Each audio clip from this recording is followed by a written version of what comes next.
اب مزید اس کے بعد ہم کسی بھی اس پہ نہیں جا سکتے. دو پروجیکٹس میں 20 ارب روپے سے زائد انہوں نے مختص کیے تھے, یعنی اصل رقم سے 20 ارب روپے. پہلے بار کہہ چکا ہوں, اگر حکمران یہ پیسے بچاتے, عوام کی فلاح و بہبود پر خرچ کرتے, تو میں ان کی بھی پاؤں پکڑ لیتا کہ بابا چھوڑو اس انکریز کو. تقریباً 8 سے 9 جنوری تک ہم بلوچستان کے تمام ایم پی ایز کے پاس اپنی یادداشت جمع کرائیں گے. کوئٹہ وائس کے ساتھ آپ کا میزبان سید علی شاہ.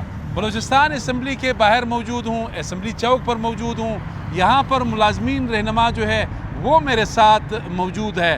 پھر وہی ڈی آر اے, وہی گرینڈ الائنس, وہی بلوچستان گورنمنٹ. میرے ساتھ شفام مینگل صاحب جو ڈپٹی آرگنائزر ہے گرینڈ الائنس بلوچستان کے, ان کو میں نے تکلیف دی ہے, زحمت دی ہے, وہ میرے پاس ہیں. باقی بھی ملازمین رہنما یہاں پر موجود ہے. ڈی آر اے بڑا مسئلہ بن گیا. میں پہلے بھی بات کر چکا ہوں, تقریباً 2, ایک قومی شاہراہ اور ایک ڈیم, مانگی ڈیم, اور ایک میں نے شاہراہ کی بات کی تھی مساخیل یا درگئی شبوزئی روڈ. ان دونوں کی جب میں نے بات, اگر دوسرے صوبے دے رہے ہیں تو بلوچستان کے ملازمین کا بھی حق ہے. مینگل صاحب وقت دینے کا بہت بہت شکریہ. معاملہ کیا ہے, آپ میں مسئلہ ہے یا گورنمنٹ میں مسئلہ ہے؟ دیکھیں شاہ صاحب, فارمل پہلے پھر میں اپنے بلوچستان کی ملازمین کی طرف سے آپ کا شکریہ. آپ کی جس طرح آپ نے, جیسے وہ کہتے ہیں کہ اب ہم پرنٹ میڈیا کے اس طرح سے جو ہے نا وہ نہیں رہے محتاج, کہ ہمارے ملازمین اور ہمارے جو نچلے طبقے کے لوگ ہیں بلوچستان کے بڑے بڑے مسائل پرنٹ میڈیا پہ نہیں آتے, مگر اب الحمدللہ آپ کی توسط سے, آپ کی چینلز کی توسط سے ہمیں یہ الحمدللہ ہمارے مسائل اب ہمارے نہیں رہے. اب وہ انشاءاللہ آپ کی توسط سے حکام بالا تک, تمام اداروں تک ہمارے مسائل آپ کی توسط سے اب پہنچ سکتے ہیں. مینگل صاحب یہ بتائیں, ایک تو آپ نے احتجاج کی کال دی ہے, کوئی قلم چھوڑ, پھر ایس این جے ڈی نے سب کے تفصیلات طلب کیے آپ لوگوں کو ذرا دبانے کے لیے. تو اس وقت جب میں آپ سے بات کر رہا ہوں, گرینڈ الائنس آپ کہاں کھڑے ہیں, احتجاج کے کس اس پہ پیرے پہ کھڑے ہیں آپ؟ دیکھیں, ہم نے غالباً اپنے احتجاج کا جو فائنل وہ تھا مرحلہ, ہم نے وہ شیڈول کر کہ بلوچستان کے تمام ملازمین کو گرینڈ الائنس نے اپنا ہم نے ایک شیڈول دے دیا. اس میں ہم مرحلہ وار, اس میں پھر بھی ہم نے یہ چیزیں رکھی ہیں. دیکھیں پہلے بھی ہم نے کہا ہے, اب بھی ہم کہیں گے, نیگوسیشن, ٹیبل ٹاک اور افہام و تفہیم سے ہم کبھی نہیں ہٹیں گے. لیکن گورنمنٹ نے اب, چونکہ شعیب صاحب کی جو آپ کو پتہ ہے جون سے جو کمیٹی بنی, کمیٹی کے ریکمنڈیشنز تھے, کمیٹی نے ایگری کر لی. پھر اسی کمیٹی کے کہنے پر بارہا شعیب صاحب کے اور دیگر کے کہنے پر ہم نے ان چیزوں کو جو کہ تو رکھا کہ سی ایم صاحب آئیں گے, کیبنٹ کا اجلاس بلائیں گے اور ہمارے مسائل کو وہ بخوبی حل کریں گے.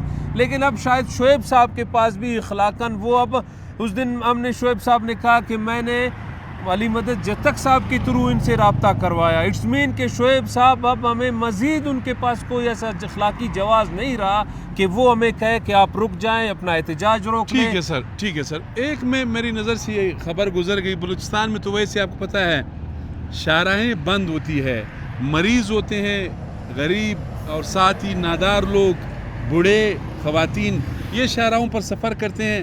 جب جاتے ہیں تو کہتے ہیں کہ جی کلات کے مقام پر قومی شاہراہ بند ہے. تو آپ کو پتہ ہے لوگوں کو کافی مشکلات کا سامنا کرنا پڑتا ہے.